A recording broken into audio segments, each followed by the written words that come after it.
Hello, Bill. Hey, what's going on? Hey, another show, a lot going on. Yeah, as usual, the Thursday edition, July 9th. Uh, it seems like the world is talking about Joe Biden, and it's not just us. It's not. I mean, it's all over. He Yeah, can't finish a sentence. So let's open up with this video about what's going on with Joe Biden. yeah. Let's see what they think. I'm not comfortable with him being my president. You got to look at what's going on here. I don't know what's going on. He's obviously, I think he's got some cognitive issues. I'm not going to, as a physician who's never, examined him, I'm not going to make a diagnosis. But Sure. as a concerned American who also just happens to be a physician, I'm just going to say that, it's concerning to me that he seems to sometimes not be able to complete a sentence and not really know where he's at or what he's doing. And we've seen that countless times now. Jim, are you comfortable with Biden becoming president? Oh, heck no. To your first point, though, Andrew, I don't believe those polls for a second, not in a split second. That's one point. But he's just, and this isn't about politics, this is about his cognitive ability to finish a sentence and make sense. That's not visible. Like you, I've seen dozens of unedited clips. And by that I mean, a chunk of vision more than a minute long, because you can, cut 20 seconds up and really easily take the context away. So I've seen minute-long chunks of vision and longer, and it's very, very clear that something's not quite right. So I don't know what the Democrats are doing, and I don't think the Democrats know what the Democrats are doing. However, first things first, I don't believe those polls. I don't think they're accurate, and I think that that will be proven come election day. And I don't think he's fit. And I think it's actually, forget about politics, it's actually concerning for him. It's concerning to see somebody on the world stage being paraded, for want of a better phrase, and him clearly not being quite right, and everybody pretending that he is. There he is. So he's definitely not right. Yeah, and like I was saying, it's not just us. For a minute, I thought it was just me, like saying, "Does anybody else notice this?" Mm-hmm. And the thing is that that's an Australian television network that's talking about. Not only do they not believe the polls, but they're kind of upset that they're parading Joe around like everything's okay. They're like, "Hey, look, Joe's good. Vote for Joe," and they're really wise to it. And I don't know. On the grand scheme of things, it's really like more of a struggle for American news people to not cover that. So that's what I noticed. That's why I grabbed that clip, because I was like, wait a minute, the world's talking about Joe Biden. Right. I mean, that's all over the place. I mean, that's Australia, so and it's crazy. So let's take a look what Joe Biden's been saying, okay? Let's play a clip. Yeah. All of a sudden, this phrase, everybody's been woked. Well, guess what? The rest of the working class people in America have been awakened and realized, whoa, back in the 30s, when we had the first breakthrough in terms of what, and for having union movement be able to move. Lonnie knows I believe this every fiber of my being. We're posed. What I proposed is it can be done. I think we're in a position to really make it happen. And my team and your team already working closely together on politics like prevailing and look, I guess I'm taking too much time, but and so you asked other parts of a question. I can't remember what other ones were. What was the other part? Jump back in. Can you hear me at least? I know you can't. I can hear you.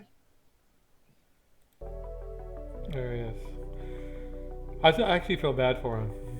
I do too. Like, he should really be enjoying his golden years, like showing his grandkids how to bait a hook, maybe fishing, something other than running for president of the United States, because it's not a really clear path for him. I'm not sure he understands what he's even doing half the time. Like, does he know that he could actually run for president and be the guy? I'm not sure if he's in that reality state. Yeah, he's definitely unfit for president, and once they have the debate, that's going to show it even more. Yeah, and I think there's some stipulations to how they're going to debate. I heard on the radio today, they want fact checkers, right, on site, but the fact checkers are going to be approved by the DNC. Now, that's weird, and it's kind of like, okay, so they want to stack the deck with people who are going to be like, every time Trump talks, like that's not factual, and they'll just be nobody there. I mean, they can't just let it be man versus man. It's almost like they want to watch a boxing match when it's like 3 or 4 versus 1. I mean, it's just weird that they can't have any faith in this guy to just stand up there and talk. No, it's not good. So we have another video. It's kind of funny video. What Joe Biden's been saying all this time, Right. but somebody has acts in it. So let's take a look. Okay. Hey, Benny, do you think I should get my master's degree? Poor kids are just as bright and just as talented as white kids. Hey Benny, I want to come to the pool this weekend. I got hairy legs that turn blonde in the sun, and the kids used to come up and reach in the pool and rub my leg down so it was straight, and then watch the hair come back up again. They'd look at it. So I learned about roaches. I learned about kids jumping on my lap, and I've loved kids jumping on my lap. Benny, please get the hell out of my office. Hey, Benny, we're running out of server space. Do we get more storage? Give me a break. Anybody who can throw coal into a furnace can learn how to program, for God's sake. Hey, have you ordered lunch yet? I did. No, you haven't. You're a lying dog-faced pony soldier. You said you were, but now you got to be honest. I'm going to be honest with you. All right, Benny, you're asking for a raise. How much are you looking for? $1.2 billion. So you go ahead and you stack spaghetti sauce at a store and in a supermarket. You control the guy or the woman who brings out the carts on a forklift. What happened? No, we're not getting that. Benny, do you know that Arizona is actually a constitutional carry state, so I don't even need a license for this? 150 million people have been killed since 2007 when Bernie voted to exempt the gun manufacturers from liability. All right, Benny, did you get that? All right, Chuck. Thank you very much. Benny, why haven't you filled out your expense reports? Wait. Oh, you're getting nervous, man. Calm down. It's okay. Benny, get out. Get out of here. Man, I love our founding documents. We hold these truths to be self-evident. All men and women created by you know the thing. Benny, I just don't understand why you like Starbucks more than Dunkin' Donuts. Cannot go to a 7-Eleven or a Dunkin' Donuts unless you have a slight Indian accent.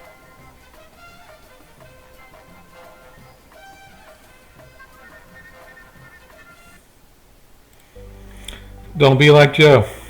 Don't be like Joe. No. And I think the crazy the spin that they're trying to put on like Joe Biden is every time somebody brings up his past, like his legislation, the things that he's done, people say, "Oh, we're not talking about the past. We're talking about where Joe's going to take us in the future." And then I'm like, "Okay, all right. We'll go from there then. We won't talk about what he did in the past. We'll talk about the future." Does Joe even understand anything about, like, how things are going on now?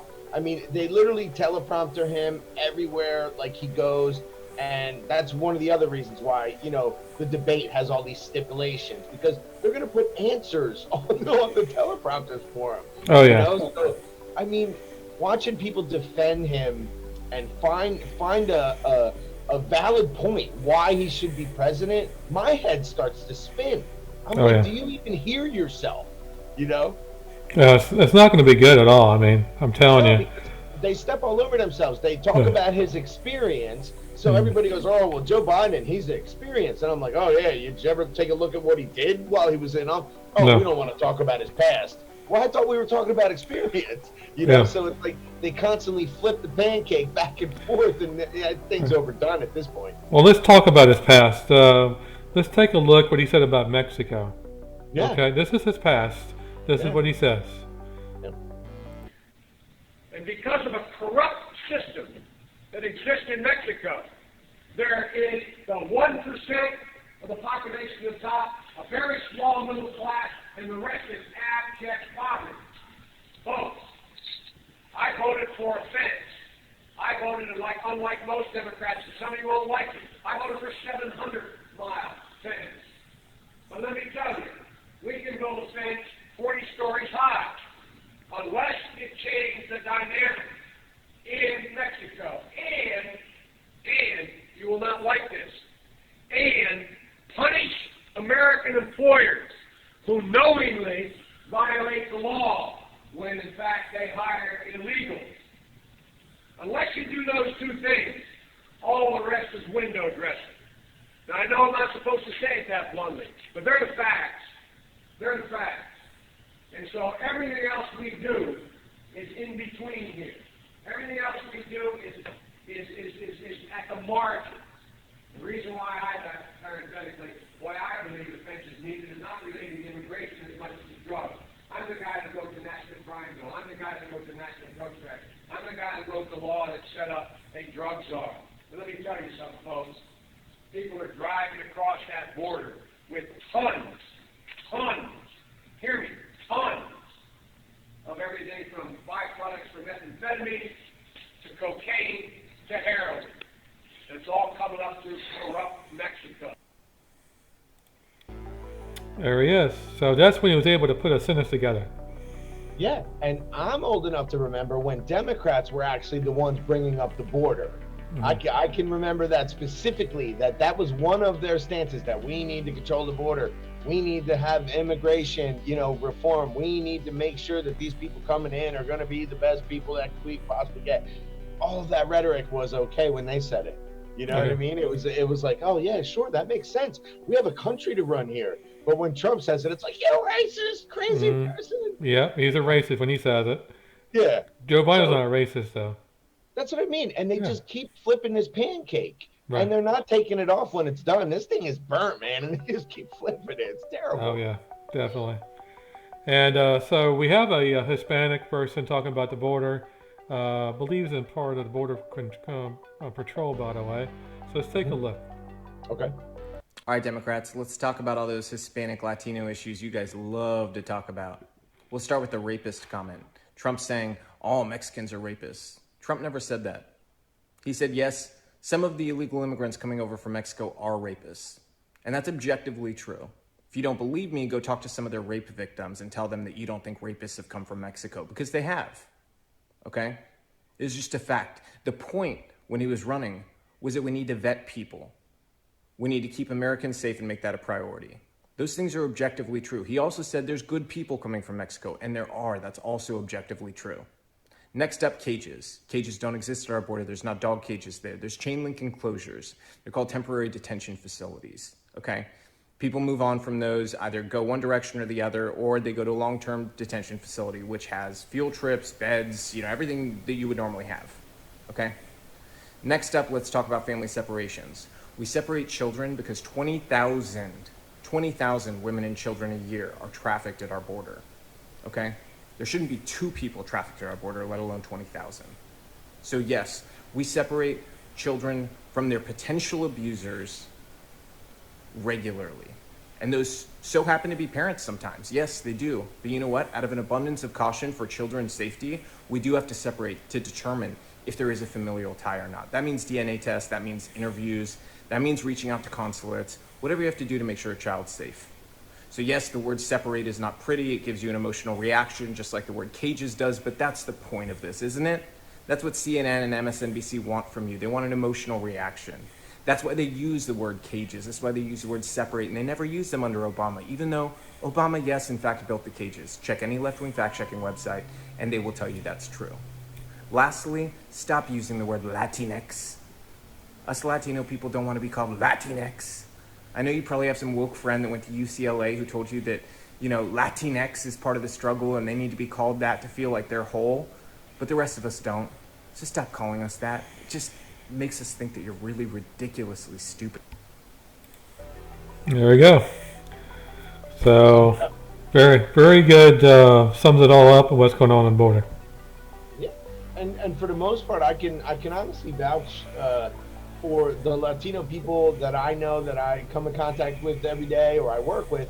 they have conservative values. They're very family oriented. They want like law and order. They understand the structure of things that you need to make sure that things are safe. Like that's why they generally vote for conservative views. And to assume that they're Democrats, it's almost like I talked to a couple of black people the other day that said, I don't know why they assume that they automatically have my vote. Like it's just like, okay, you automatically get it from me. It's like I think a lot of minority people have awakened to the fact that with the conservative guideline, they can succeed as well. So if that works for everybody, then they're going to be okay too. Like it's like the flip side, like the Obama administration, how they dealt with Mexico was the Fast and the Furious gun running program that armed the cartels, which was giving the government problems, where Trump is the opposite, where he's like, hey man, if you want law and order, if you want to bring it back, like there's parts, I think it's Chihuahua, Mexico, where like a cartel completely runs the city. Like there's no police at all. So Trump is the law and order guy. He meets with the Mexican president, and the president's like, yes, that's what we want, law and order, because everybody knows your economy works. Everything works under law and order. Nothing works under anarchy, fires, shootings. Nothing works. No, nothing at all. Yeah. So let's talk about Trump in Mexico. We do have a video of that happened just a few hours ago. Well, a day ago actually. Let's take a look. Yeah. Between the United States and Mexico has never been closer than it is right now. We're cherished friends, partners, and neighbors. Our cooperation is founded on mutual trust and mutual respect between the two of us and between our two countries. And we honor the great dignity of both nations. Today we celebrate the historic victory we achieved together just days ago when NAFTA was officially terminated and replaced with a brand new, beautiful USMCA. This is truly a proud moment in history for both of our nations, Mexico and the United States. We pledge the close and continued friendship between the United States and Mexico, and we accelerate our progress toward an even greater tomorrow, and that's what's happening. With a prospering region, a flourishing hemisphere, and two sovereign nations thriving, growing, and excelling side by side, working together, and that's what we've been doing. And it's an honor to have you with us. There we go. So USMC. Well, once again, like the cries of Trump's a racist and Trump's anti-Mexico, anti-Mexican, and all of that stuff. Right. The point still makes sense when he talks about illegal immigration and he talks about criminals. And somehow the left found a way to take the illegal immigrants and the criminals and then mold it into this big snowball and be like, he's talking about Mexicans. Everybody. So everybody was doing that. So when he reached out, like some of the stuff I heard on the radio today is that the Mexican president does want America's help in establishing law and order to make Mexico a place that people want to stay in, where there's an economy that works. Right. Doesn't that make sense for everybody? Like, so the BS out there that everybody's going to run, and there's still commercials out there that say this, and like, Donald Trump and, all the things about he did at the border, and he puts kids in cages and he's terrible and everybody's, a rapist or a gangster or whatever. It's not working. So now if you look at this, and if you look at, now I didn't understand it because he was speaking, in Spanish. I'm not that good at that. He was saying that like he felt invigorated after his meeting with Donald Trump. Like he felt like Mexico had a future. Now, if Donald Trump can instill that, what was going on before this president? Right. Apparently, they just gave up. And the Obama administration, which apparently, from my view, loved to topple governments that were in trouble. So, like, if you're in a country that was in trouble, they were going to finish you off. I mean, you could see that, what they did with Libya. Libya was functional. What the hell happened there? And Mexico's on the brink, and they're going to run guns and drug cartels? Come on, man. So, I mean, with Trump, you look at this global thing that goes on, where in England, they elected a conservative guy, okay? Right. This Mexican guy is borderline conservative, but definitely law and order. He wants to get Mexico back up and running. So I mean, this is a global battle, man. Globalist versus nationalist, and they try to paint like nationalist presidents as racist, but they're really just trying to fix their country. Right. It's ridiculous. It is ridiculous. Nationalist is a good thing. We want to have our own country. We Right. want to be a global. It's like, yeah, like if I were to go into a crowd and be like, yes, I am white and I am a nationalist, they'd be like, white nationalist. Yeah. They would explode. Right. Because I love this country and I happen to be born white, and it's the original sin. It is what it is. I got to deal with it. And, here we are. But do I want anyone not to succeed? No, because the more successful people I surround myself, I ride the wave too. Exactly. So I'm good with it. Oh yeah. All right. Well, let's talk about Black Lives Matter right now. Like a couple was trying to rework the streets. Let's take a look at that. I think it was Santa Monica, right? I believe so, yes. Yeah, California. What is wrong with you?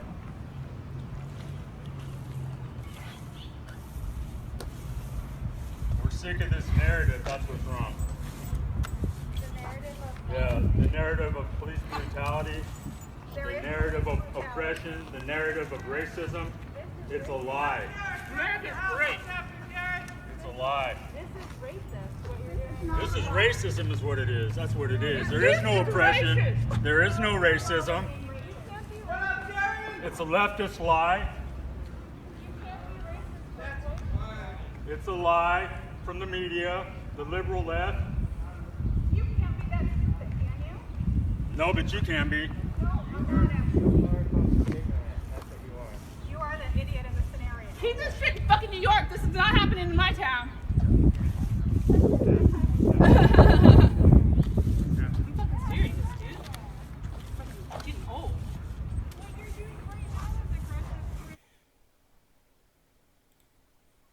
Oh, there you go. So they did get arrested. Yeah, and I heard they're getting charged with a hate crime for that, which is kind of crazy when you think of it, because hate crimes up until this point were something that would be almost considered an assault. So like it was an assault, and then they added the hate crime on top of it. So you assaulted somebody because of their race, or you assaulted somebody because of their religion. That made it a hate crime. So now putting paint over a word becomes a hate crime. So this is where they kind of stretch the limits. And I'm going to go out there on a limb, but I'm going to make a prediction that California goes red, because I am seeing so many indicators of they've had enough. That Trump rally, that voter rally in Costa del Mar that we were talking about on a previous show, there were hundreds of thousands of people on the shores cheering.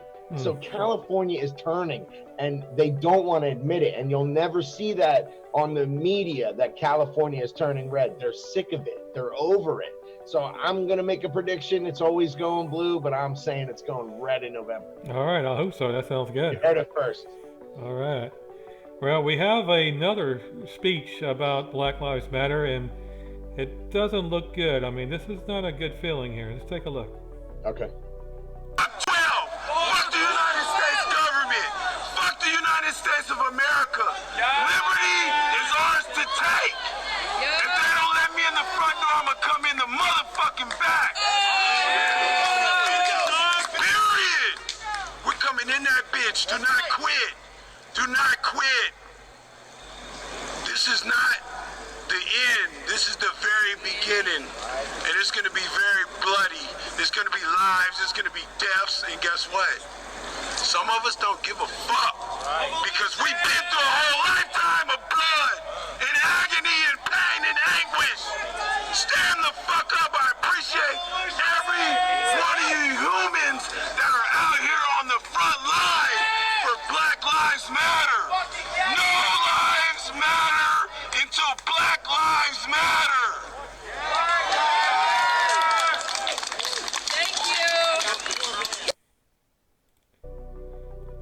Well, it looks like that guy needs to be arrested. Here's the thing. It was the biggest. The crowd was as big as a Biden rally. So there was about 25 people there, and I get it that they're rah cheering. The weirdest thing for me is that this can get to social media, that guy can call for violence and he can basically threaten that there's going to be bloodshed and all of that stuff. Now, if you flip the script and any other race of any kind threatened bloodshed versus a particular race, it would not make it to social media. It would be immediately snuffed out. It would be. So Yes. it's a weird double standard that, like we played in our previous video, where the Black Panthers are allowed to be like, come on, white boys, come on, 3%ers. They're allowed to like bring it on, like let's fight. And this guy can call for bloodshed, and if you don't like it, we're gonna tear everything down and burn it to the ground and the whole nine. So it's like threats of violence are now acceptable, but from only one viewpoint. Right. All the other viewpoints, it's like, oh my God, that thing was borderline racist. Like I said, those people that were painting over the letter B and the L, I think that's as far as they got, and the cops came. Right. Now they're being charged with a hate crime. So they couldn't even complete the task. I mean, honestly, if they completed the task, that would have been a lot of paint. That would have been a lot of paint. Yeah. Yeah. Sherman Williams would have been out of the paint. They would have been out of paint, but they didn't even finish, and they're charged with a hate crime. That's like charging somebody who's like with a magic marker and they write a half swastika and they didn't even get to finish it and they arrest you. Right. So I mean, honestly, the whole race thing I've heard from so many angles from people that are, you know, black, that are like, I don't support what they're doing. Like, not necessarily. Like, I understand why they're upset and they don't want black people to be hurt by police and they don't want them to be assaulted and they don't want what the most intelligent thing that I heard, it was actually the other day, was from a guy I work with. He goes, I just don't want my kids to be afraid of the police like I am. And he goes, if we can get there, I'm good. But he was like, I don't think that Black Lives Matter is going to get us there, where you're not afraid when the police pull you over. You know what I mean? And that made perfect sense to me, because maybe his whole life he lived that way, where when the police pulled him over, he started to get scared. So he has kids, and that's his goal, is to make his kids' future better than his, which should be everybody's objective. Right. And that's why making America better or whatever should make sense to anyone. Right. I'm afraid when police pulls me over too. Yeah, I get sweaty. Yeah. I'm just like, oh my God, is it going to give me, like, how much is this going to cost me? Yeah, exactly. But, is this going to be a $200 ticket or what? Yeah, how fast was I going? Yeah. I mean, but honestly, like, I can understand, you know, I've been going through neighborhoods where it's predominantly black, and I notice the police look at me like I don't belong, okay? So there's like this thing of profiling. Okay, so like me being a white guy with a beard, well, like from what my friend told me, he goes, you look like 5'0". He was like, all the undercover cops look like you. He was like, you look like you're gonna pull your shirt out and there's a badge under it. And I'm like, okay, well, I didn't know that, but anyway, he goes, yeah, you're getting profiled too. But he was like, the difference is they let you go. Like you drove through the neighborhood, they looked at you, but they didn't pull you over. He was like, the flip side is I would get pulled over in your neighborhood. And like, you know, I don't know if that's true because I don't live that, but I honestly understand the viewpoint. But with Black Lives Matter, like looting and pillaging and burning and stuff like that, that doesn't further anyone's agenda. Yeah. And defunding the police is just going to be a disaster wherever it happens. So they needed a better plan, obviously. Yeah, that plan's not going to work at all. No. All right. All right, Bill. Well, that's the show tonight. Do you have any last words? Last words, I guess, are about the Durham report and the little inklings that I've heard that there is some real evidence now. So there is definitely indictments that are coming. And I'm not saying it makes me excited, because I'm a little bit upset that we have to indict these people. Let's be honest, because they took law enforcement, the Department of Justice, and abused the power of the FBI and the DOJ. So those people that go down, that's not going to satisfy me. The fact that it got to that point pisses me off a little bit. It should never have got there. I'm kind of excited though. I mean, I want them to at least admit that they abused their power and that the things that they did were illegal. So, I mean, I don't know how long this is going to take, but I know if Trump doesn't get reelected, Biden comes in and just squashes this entire thing. Yeah. So, honestly, for people out there that are unsure, you're on the fence, one, what did we prove today? Biden is completely not ready to be president. That's a given. Two, Trump is making headway. He may be a guy that you don't agree with, but he's a worker. So, I mean, honestly, there's some things that you have to like let go by. You don't like how he talks or his tweets, but guess what? When he goes down to sign a treaty or get some business deal done, he gets it done. So, I mean, you got to let that happen. Let's ride that out. I'm not ready to put Biden behind the wheel. That's like giving my drunkest friend the keys and being like, get us home. No way, man. All right. Well, thanks for joining us tonight. Tune in next week, Tuesdays and Thursdays, and make sure you subscribe. Thank you. Like and subscribe, definitely.